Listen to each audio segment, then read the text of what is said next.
Gen Z allegedly is bringing back retro flip phones in favor over iPhones and smartphones.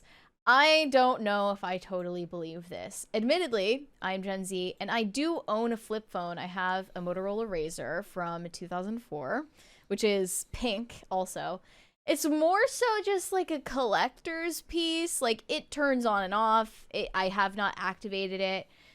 The difference here is, you know, you can think it looks cool and everything, but really committing to living your life with that instead of a smartphone is a huge deal. I mean, they even have to turn it into It comes with a lot of different ways that complicate your life. They turn it into like a term too, dopamine diet, meaning you got to get yourself off the.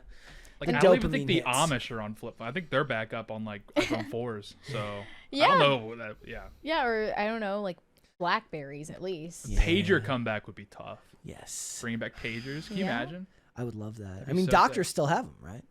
Yeah, but you know. It seems more like the practice of like having a Polaroid camera because the appeal of it is that it's analog and it's the aesthetic. Of it all. But you still have a phone at the end of the day that performs all the functions. It makes calls. Well, people are obsessed with vinyl again, and there's people collecting CDs again. I see on TikTok. Is Vine back? Vinyl. I thought you said Vine. I was like, what?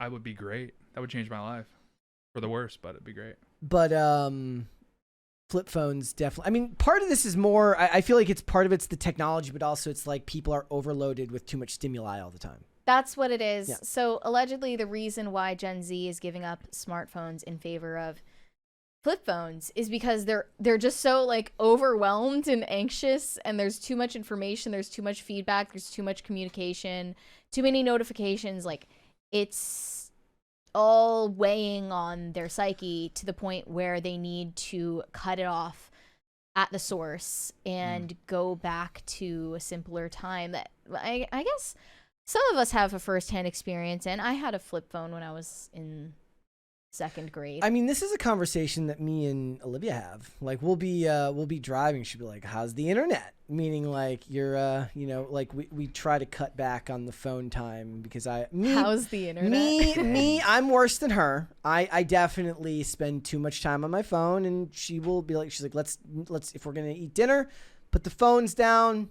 You know, and but the point is, up and hang it's out. a conscious. Hang up and hang out. You have to make a conscious decision to get away from it because you don't realize how much it actually sucks the energy out of the room when you're with another person. I mean, you ever go to a restaurant and it's just two people like sitting next to each other, across from each other, and they're both on their phone the whole time. And it's like, this is why we are so anxious and depressed in society these days because people aren't connecting.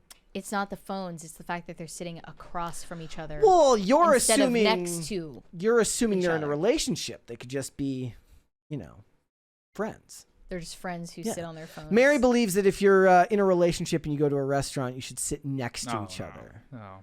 Cringe, I'm anti-PDA. Cringe take. PDA. It's not PDA to sit like, next to somebody. That's insane. That's like graphic when I see that couples sitting next to each other. All right, now I really believe like the Puritan. Now label. I'm picturing like they sit next to each other and they do the things where they interlock their arms to look at their phones. Whatever happened to Bible length? It's just Bible length. You mean across or the something? Just any distance. I don't want to see that. Like this or like that. So they say that that smartphones create a chemical reaction in your brain the same as drugs and alcohol. I actually laughed when I read that the first time. I don't know why. Like my buddy OD'd on apps the other day. Bro, dude, you gotta hit this WhatsApp, dude. He's just like, it just sounds ridiculous. It does. I'm sure that there's like Narcan. There's data, but I don't know. But also it mentions from 2021 to 2024, 18 to 24-year-olds led a 148% spike in brick phone sales, while smartphones use dropped by 12%, according to a recent study. I mean, I think the biggest benefit is like if you're somebody younger and you've never lived in a world where you can just exist without social media. Like we were talking about some celebrity the other day who got a role in a movie and they're like, yeah, we can't like reach out to them because they don't have social media. It's like, imagine how nice that is. They can just say whatever they want and nobody can come yell at them. Dude, last year I backpacked Africa for a while. And I have no idea if you're being serious. I'm being serious. Okay. Yeah, and I got that taste. I started going on walks after like a dog Because I was like, I want that experience of like no phone, no nothing. Yeah. But yeah, in Africa, I mean, people have phones, but it's not The same. an integral part of their You have to society. bring Starlink with you and like dude, just set bag. it up next to you you. got like a whole pole on your back. Yeah. So, but dude, it was like amazing. Like I felt spectacular. And then as soon as I got to civilization, I just got back on my phone. But Yep. Well, why did you run back so fast to the normal way of doing things? Like, why didn't you make it a permanent change? it's a good question. I mean, I guess it involves yeah. your job too. Well, I mean now, yeah, but even like when I got back, I don't know. I think I mean my friends I've always lived away from friends, so I think I could cope and say like, oh, it's to keep up with them. Mm-hmm. But I don't think it was a long enough period of time for it to truly. I mean, I've had a smartphone since, or like a iPod. I had an iPod Touch when I was like 10. Mm-hmm. So the overwhelming majority of my Same. life has been with a screen. So Yeah, I think now would be a good time to show This video? Mr. Crispy Nugget talking about what it took for him to sacrifice. Under 2 minutes. Complete recap of my experience in under So this is his 30-day recap using a flip phone. Yes. 2 minutes. How's the audio on this thing? Does it work?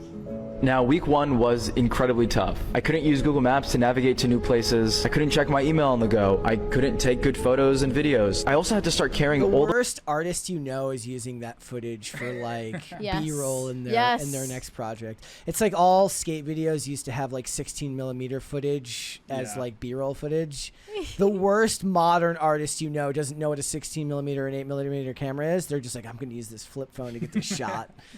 all the physical things my phone had replaced, like my wallet and keys, with me constantly. And perhaps most importantly, I couldn't use my phone to escape certain social situations, like a long train ride, if someone was chewing super loudly next to me, or an awkward elevator ride. By the end of week 1, using a flip phone felt really not practical, and I was clearly going through like some kind of withdrawal. How's recording? Now it's recording. Yeah, now it's recording. Okay? That's perfect. What's your name? Week 2 was a lot about adapting. I started to learn to walk places with no music, look at my surroundings instead of a phone, and most importantly, all the mini functions my phone used to do, I started to slowly but steadily replace with basic day-to-day items. I'm about to You take can our... record with a flip phone? Yeah. The hell? Let's go. Now, week 3 was when all the downsides of using a flip phone started to get massively outweighed by like this creeping peace of mind. Firstly, many of my problems suddenly began to disappear because I wasn't being constantly blasted with these micro anxiety-inducing moments like news headlines, current events, social media notifications, and you have no idea how many of those moments you encounter because you're so used to them. My focus and sense of presence has also significantly improved, which interestingly has made simple day-to-day tasks like making my bed more entertaining and feel like genuine accomplishments. Tune in to the Noah and Osama show. Now, by week 4, this entire experience had become, as cheesy as it sounds, eye-opening. It took 30 days without an iPhone to see the extent to which our phones and social media impacts our lives, particularly Instagram and TikTok. Being able to recognize when something is impacting my mood and emotions started to feel really, really powerful. That brings us to today. So what now? I'll be using my flip phone about 90% of the time, and my iPhone anytime I'm navigating somewhere new, or I don't know, my computer needs a hotspot or something. You know what? There was no camera. There's no camera. Are you getting my face? Okay. Spent 30 days with a flip phone. Here's a complete recap of my experience in under 2 minutes. That was interesting. That's great. I think it sounds quite appealing, but I won't do it. I won't do it.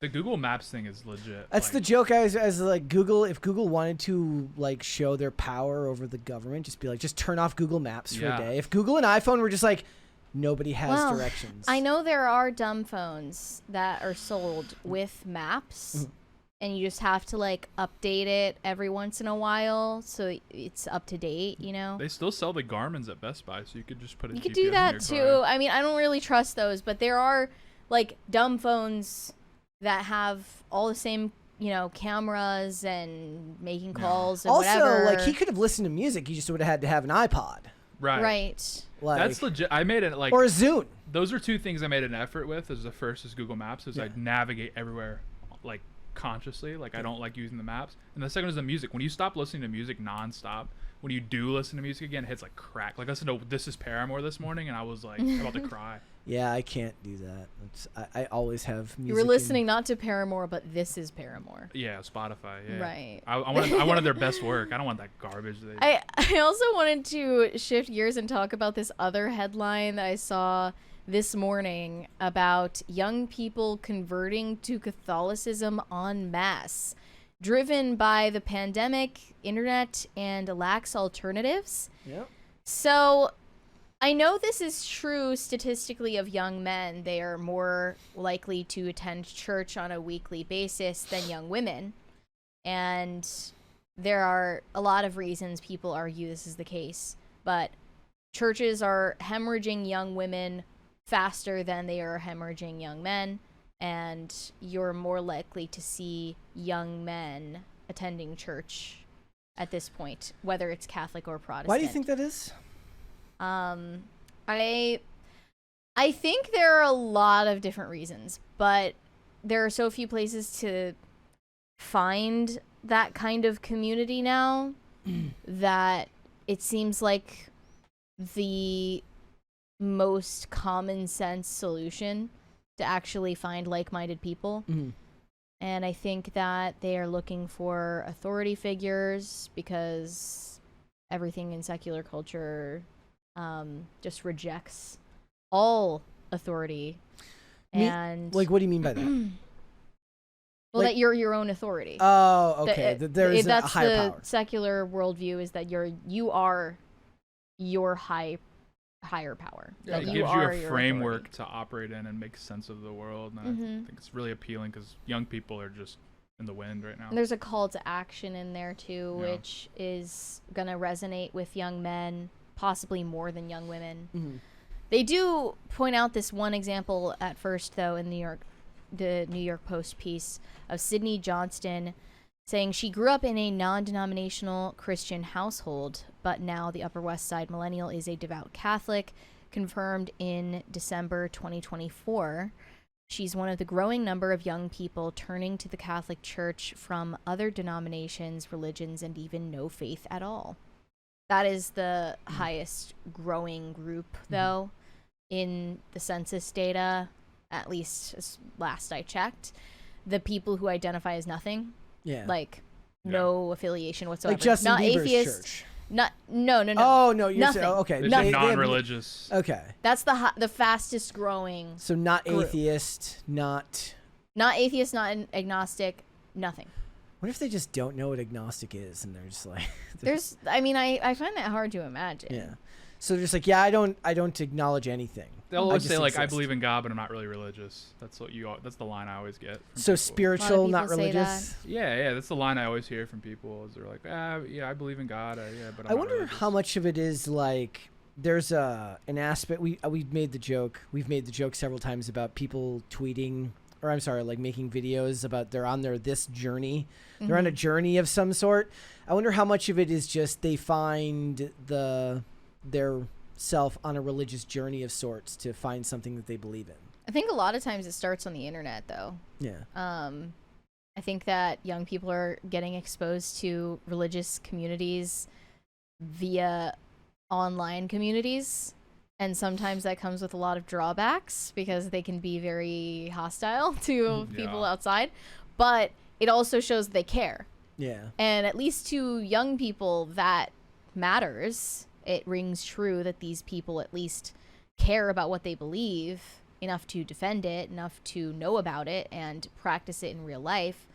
So that's another part of it that I find compelling. Like, a lot of people are getting evangelized through YouTubers and podcasters and TikToks.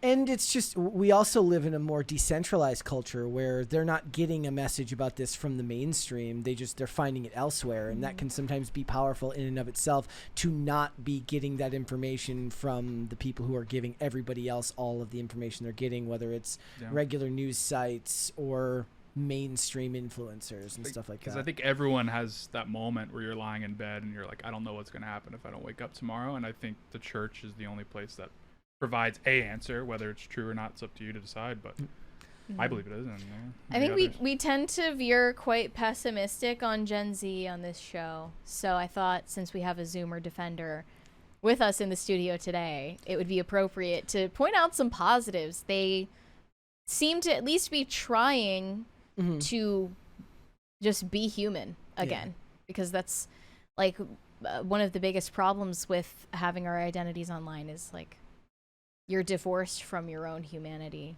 Do you think part of it is like, you've talked about how you think that there's a growing sense of nihilism in Gen Z, and this is a way of combating that? Yes. Yeah.